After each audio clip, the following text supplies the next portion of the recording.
നമസ്കാരം.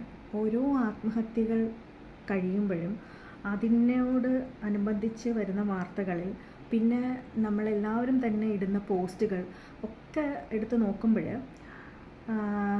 എന്താ പറയുക, അതിലൊക്കെ നമ്മൾ അറിഞ്ഞോ അറിയാതെ ഇടുന്ന കമൻറ്റാണ് രക്ഷപ്പെട്ടു, അവളുടെ കഷ്ടപ്പാടിൽ നിന്നും അല്ലെങ്കിൽ അവൻ്റെ കഷ്ടപ്പാടിൽ നിന്നും അവൻ അല്ലെങ്കിൽ അവൾ ഇത്രയും നാളും അനുഭവിച്ചു കൊണ്ടിരുന്ന യാതനകളിൽ നിന്നും രക്ഷപ്പെട്ടു എന്നൊരു കമൻറ്റ് നമ്മൾ പോസ്റ്റുകളിലായാലും അല്ലെങ്കിൽ വാർത്തയുടെ കൂടെ ആയാലും ഇടാറുണ്ട്.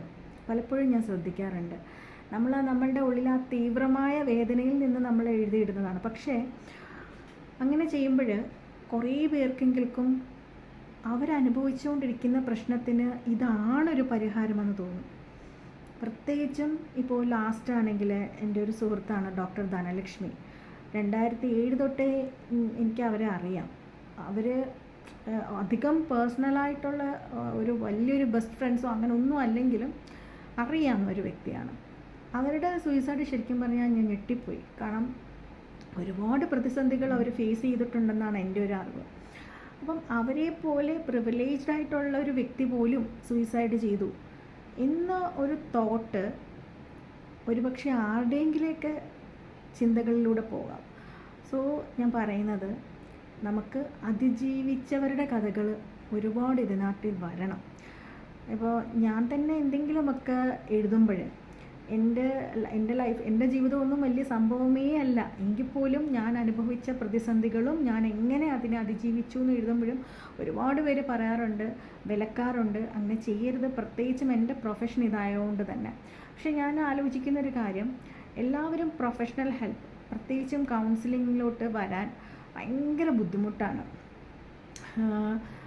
പ്രൊഫഷണലായിട്ട് എടുക്കാൻ എന്തുകൊണ്ടോ എന്തോ ഒരു പോരായ്മ പോലാണ്. മെസ്സേജസിലൂടെ കൗൺസിലിംഗ് എന്ന് പറയുന്നത് തന്നെ ഒരു തെറ്റാണ്.